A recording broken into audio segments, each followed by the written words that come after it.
ప్రకటన గ్రంథము 9వ అధ్యాయం.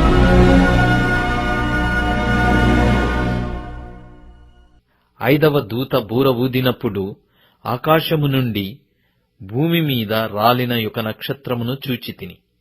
అగాధము యొక్క తాళపు చెవి అతనికి ఇయ్యబడెను. అతడు అగాధము తెరవగా పెద్ద కొలిమిలో నుండి లేచు పొగ వంటి పొగ ఆ అగాధములో నుండి లేచెను. ఆ అగాధములోని పొగచేత సూర్యునిని వాయుమండలమున చీకటి కమ్మెను. ఆ పొగలో నుండి మిడతలు భూమి మీదికి వచ్చెను. భూమిలో ఉండు తేళ్లకు బలమున్నట్టు వాటికి బలము ఇయ్యబడెను.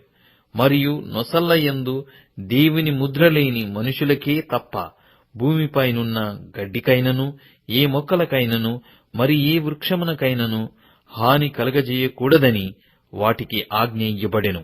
మరియు వారిని చంపుటకు అధికారము ఇయ్యబడలేదు గాని 5 నెలల వరకు బాధించుటకు వాటికి అధికారము ఇయ్యబడెను. వాటి వలన కలుగు బాధ తేలు మనుష్యుని కుట్టినప్పుడు ఉండు బాధ వలె ఉండును. ఆ దినములలో మనుషులు మరణమును వెదుకుదురు గాని అది వారికి దొరకనే దొరకదు. చావవలెనని ఆశపడుదురు గాని మరణము వారి యొద్ద నుండి పారిపోవును. ఆ మిడతల రూపములు యుద్ధమునకు సిద్ధపరచబడిన గుర్రములను పోలియున్నవి. బంగారము వలె మెరియు కిరీటముల వంటివి వాటి తలల మీద ఉండెను.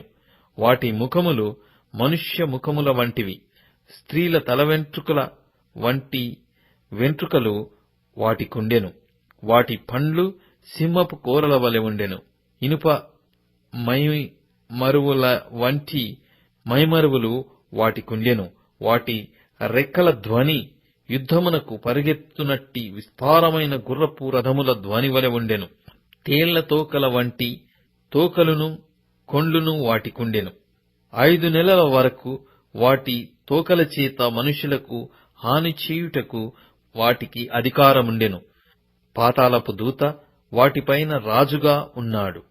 హెబ్రీ భాషలో వానికి అబద్దోనని పేరు. గ్రీసు దేశపు భాషలో వాని పేరు అపొల్లుయోను. మొదటి శ్రమ గతించెను, ఇదిగో మరి 2 శ్రమలు ఇటు తర్వాత వచ్చును. 6వ దూత బూర ఊదినప్పుడు దేవుని ఎదుట ఉన్న సువర్ణ బలిపీఠము యొక్క కొమ్ముల నుండి ఒక స్వరము యూఫ్రటీసు అను మహానది యొద్ద బంధింపబడియున్న 4 దూతలను వదిలిపెట్టమని బూర పట్టుకొనియున్న ఆ 6వ దూతతో చెప్పుట వింటిని. మనుషులలో 3వ భాగమును సంహరింపవలెనని అదే సంవత్సరమున అదే నెలలో అదే దినమున అదే గంటకు సిద్ధపరచబడియుండిన ఆ 4 దూతలు వదిలిపెట్టబడిరి. గుర్రపు రౌతుల సైన్యముల లెక్క 20 కోట్లు. వారి లెక్క ఇంత అని నేను వింటిని. మరియు నాకు కలిగిన దర్శనమందు ఈలాగు చూచితిని. ఆ గుర్రములకును వాటి మీద కూర్చుండియున్న వారికిని నిపువలే ఎరుపు వర్ణము, నీలవర్ణము, గంధక వర్ణములు మైమరుపులు ఉండెను. ఆ గుర్రముల తలలు సింహపు తలల వంటివి. వాటి నోళ్లలో నుండి అగ్ని ధూమ గంధకములు బయలు వెలుచుండెను. ఈ 3 దెబ్బల చేత అనగా వీటి నోళ్లలో నుండి బయలు వెడల్చున్న అగ్ని ధూమ గంధకముల చేత మనుష్యులలో 3వ భాగము చంపబడెను. ఆ గుర్రముల బలము వాటి నోళ్ల యందును వాటి తోకల యందును ఉన్నది. ఎందుకనగా వాటి తోకలు పాముల వలె ఉండి తలలు కలిగినవైనందున వాటి చేత అవి హాని చేయును.